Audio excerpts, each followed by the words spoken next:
We now invite you to listen to part 1 of this insightful lecture titled How Suffering Can Lead Us to Happiness, given by Supreme Master Ching Hai in Sydney, Australia on March 16, 1993.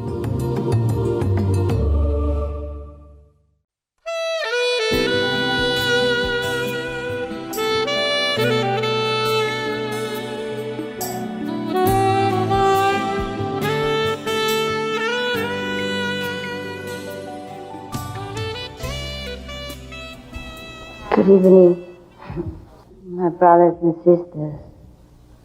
It is a great pleasure for me to be in your great country and in the great city of Sydney. You have taken for granted how beautiful your country is, but I appreciate probably better than you since I just came the first time. It's so beautiful and clean and friendly. I think the people of Australia are very lucky to have at least the outer paradise on earth. And should we have inner paradise as well, then we are perfect. We have the perfect condition. And we do not wish to be in any other heaven. I'm happy and grateful that you have reserved some precious time to come here, that we can get to know each other. I have not the desire to come in such a way, or I have no desire to come at all, even though I like Australia. But just the invitation, repeated request from my fellow practitioners in Australia that I have the honor to come here at all. But even then, in my heart, I have always the strong conviction that you and I are no difference. There's no distinction whatsoever between each of us. And that I have absolutely nothing to teach you except to exchange the love and all the things that God has given us. But since some of our fellow practitioners in Australia were so loving and so earnest in their request of my presence, that I have been brought here, perhaps by the love of the disciples, so-called disciples, and by the will of God, that I may get to know your country, that we might link with each other, at least through my humble presence. Maybe that is the only purpose that I should be here. But then, wherever I am invited to go, there will be always people who, perhaps humble in their attitude, or perhaps have forgotten their origin. That is their own kingdom of God, their own wisdom. And therefore, there will be always questions about how to seek the Buddha or God or the Christ power within themselves. And therefore, it seems that my purpose of coming to some places is to share with the people in that native land some of my collected knowledge about how to return to our own wisdom or the supreme power within ourselves. Many times I was asked, why the title of the Supreme Master? Am I so arrogant to call myself the Supreme Master? I say, no, it's the name of my father. Just like you are Mr. Smith, and so your daughter is also Miss Smith. And it's also the name of our father, your father. And so you can also call yourself the Supreme. I actually forgot all about it, but just people keep reminding me. Now, in this world, we have found a lot of suffering as well as happiness. And most of the people would like to know why there is suffering and how to find happiness.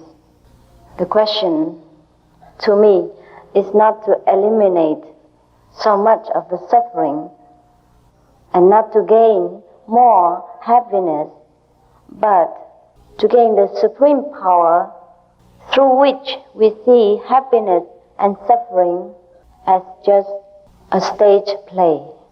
And then we will see things in life just as we see the movie. We may have a little emotion through the characters in the movies, but we will not be overwhelmed by this emotion and get drowned in this emotion. So therefore, the difference between a so-called enlightened person and a so-called non-enlightened person is the strength, is the outlook for the different phenomena in this world, as well as the world beyond. When we say the world beyond, it is actually not correct, because there is no world beyond. Every word is within us. And when we say within, it's also not correct, because there is no outside and no inside. But because of our human language, we have to express it somehow, the inner feeling or the inner intuitive understanding. Actually, there is a very strange feeling after enlightenment, because you feel that everyone is all right the way they are. And you know that everyone has this supreme power within themselves, or the Buddha nature within themselves. And why don't they know it? And therefore identify themselves with the suffering within and without. But because of that, many of people of the world like to seek enlightenment so that they know. After enlightenment, you were just the same as before. But there's only one difference, is that you accept everything that comes to you. And everything is given to you is holy. And everyone else is holy. Even though maybe in the course of teaching or guiding, the enlightened person might point out some direction that perhaps is useful for the true seekers after the kingdom of God. Therefore, we have heard of perhaps vegetarian diet, or the 10 precepts in the Bible, the 5 precepts of the Buddhists, etc. These are the helping factors for the spiritual seeker, so that he or she may achieve the quicker result and the safest way to attain the so-called liberation. If we had known that we are already liberated, perhaps these things are not absolutely necessary. But because most of us do not know that we are liberated, therefore we need some tools like meditation practice, vegetarian diet, and ethical precepts. Sometimes people give bargaining, saying, well, I want the initiation, but no precept and no vegetarian. Is that all right? I said to him, it is all right, as long as you want to play the football with other people, but bring along the tennis ball or tennis equipment. And then you would not be playing football at all. Then the game is spoiled, and you yourself will not be enjoying the football game, but just being in a messy condition. There is such thing as enlightenment, as long as we are still in the ignorant state of mind. That means we do not know that we are enlightened. Then we need enlightenment. What for enlightenment? So long as we still want to seek peace and happiness within ourselves and to grant this happiness to other people, we need enlightenment. Should we think this world is perfect the way it is, and we still continue to go on without caring whether we will be here next, will be reborn again as what or not? And of course, we do not need. If we still care for the welfare of the world and peace in this earth, of course, we need enlightenment. Before my so-called enlightenment, I was having a very so-called good life, very harmonious. Well, I mean, not 100%, but comparable to other harmonious life. And there was nothing that I need or desire to have, which I don't already have. But somehow, there are many things in this life, like richness, fame, health, happy marriage, friends, etc., do not seem to completely fill the emptiness within our heart. That is because we are lacking the knowledge of our own super wisdom. After we have found our own super wisdom, maybe we still continue to serve a household life, to enjoy our marriage, to raise our children, to fulfill our social obligation. But the total outlook is completely different from before. We'll be contented. The contentment that I have mentioned is not similar to the contentment that we feel after we eat a nice meal, or maybe meet a good friend, or having a very merry party. Because this contentment is everlasting. Whether we have a party or not, whether we are married or not married, whether we have a good position or not good position, whether we are wealthy or we are not wealthy, whether we are in good health or we are in illness. This stability of mind, this peacefulness of our own being will be achieved only if we are enlightened. The cause of all suffering is not through an external condition, but it is truly from our own attitude. Just like, for example, many Indian monks or other countries' monks, they live a very simple life. They probably live in a cave or a tent, or they just sleep wherever they can. But they are very happy and contented, and they don't ask for anything.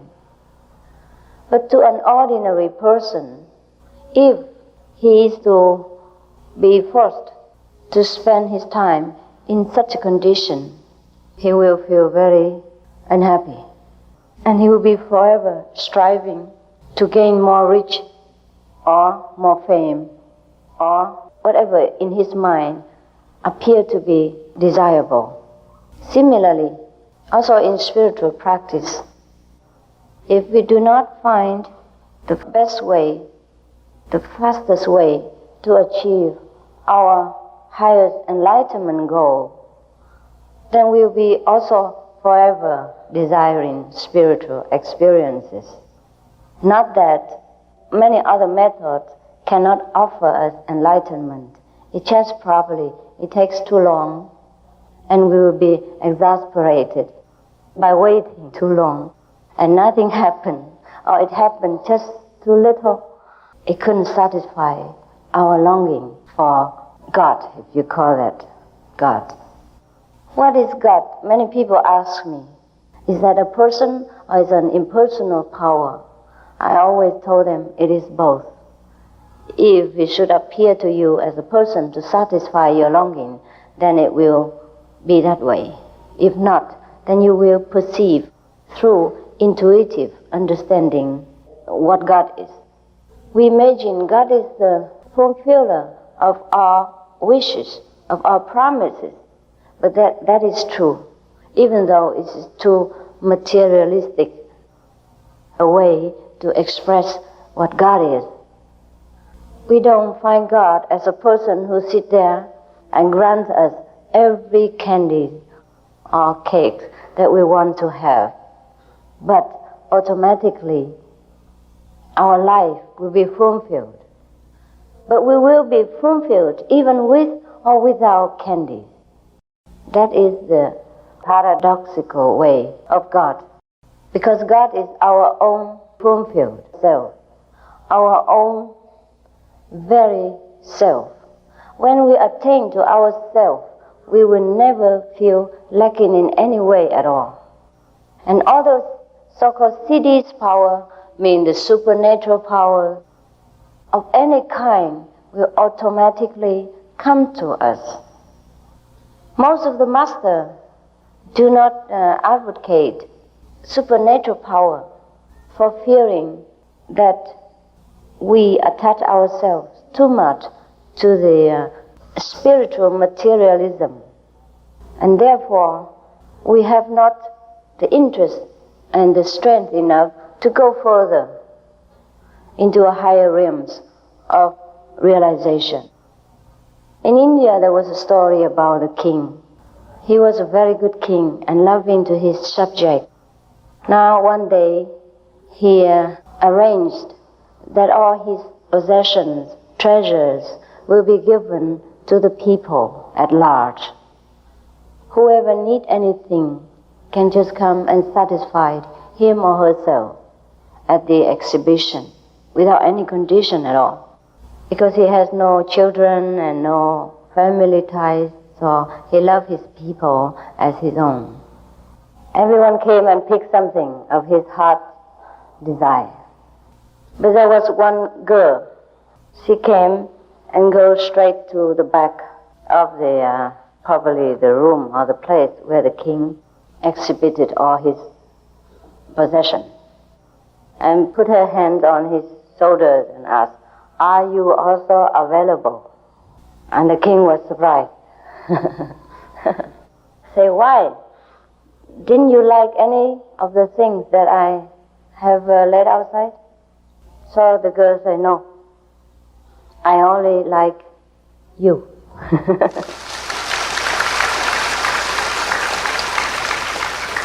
So and then, of course, the king was very happy that somebody liked him for himself alone and not because of his treasures. Of course, then the king availed to her, and then they got married, something like that. Live happily ever after, as we should be. And you know what happened? The girl did not want anything, but the whole nation belonged to her, including all these subjects and all these objects. Therefore, in our path, we also do not advocate the miracle power. Doesn't mean we don't have. After the great enlightenment, or even small enlightenment, we have all the powers that we want.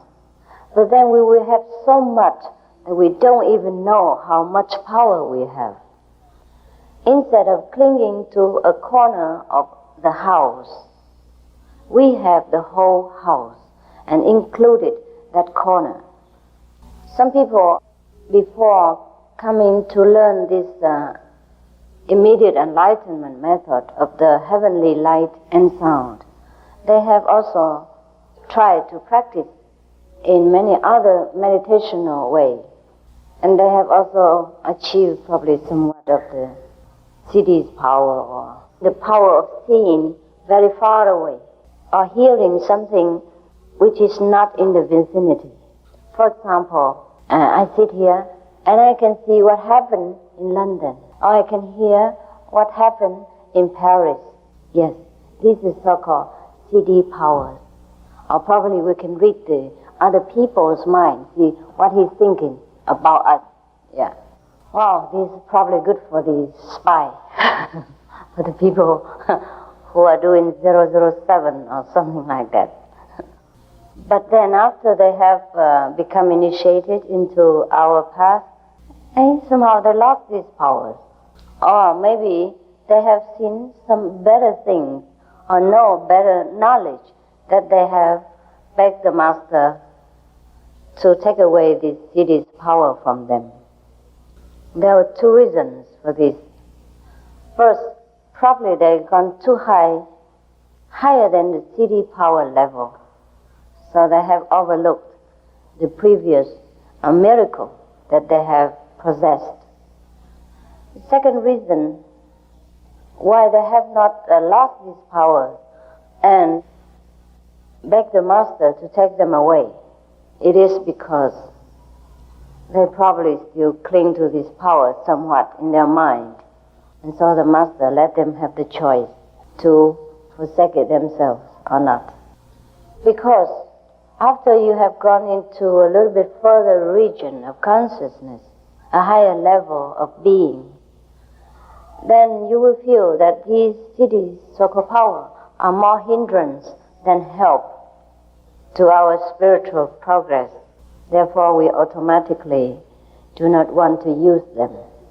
Suppose you sit here in samadhi, in a very tranquil state of mind, where you are in a super awareness of your true self, and you have no desire absolutely for heaven and earth.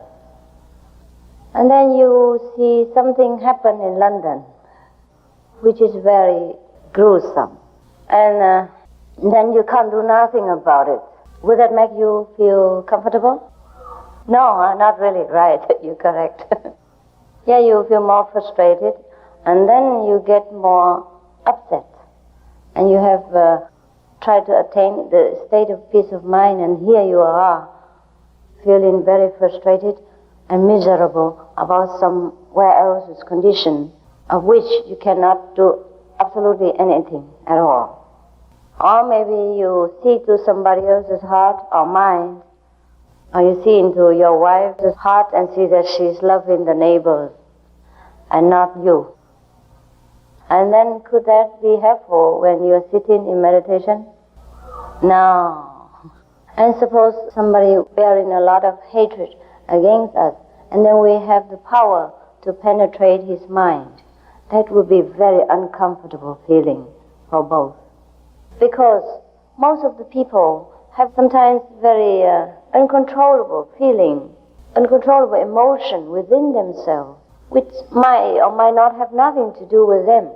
And if we get to know all these things, it's only useless. And then we always worry about this mundane level, and we can never get into the beyond in order to merge ourselves in the greatest wisdom. There are a lot of spiritual happenings in our century, and therefore it is good for us, very good for our people in this age, to know so much about the superpower within ourselves. But sometimes it also confuses us as to follow which direction, because mostly we will be tempted by the so-called immediate result, like a miraculous power or healing ability, and seeing through the walls or walking in the space, etc. That we forgot what is the main purpose of practicing meditation or getting to know spirituality at all. It shouldn't be really. Because when we know our true self, the supreme wisdom inside, we will know everything. That, I think, is the best measurement, the best standard to judge which path we should concentrate on. Therefore, Jesus also says, "Seek you first the kingdom of God, and all other things shall be added unto you." The kingdom of God is not something that is very far away in heaven. It is here right now. And we have them all within ourselves. We only have to unlock it and use it every day. And then we will see how better a person we become, how wise, how loving, and how satisfied a person we will become.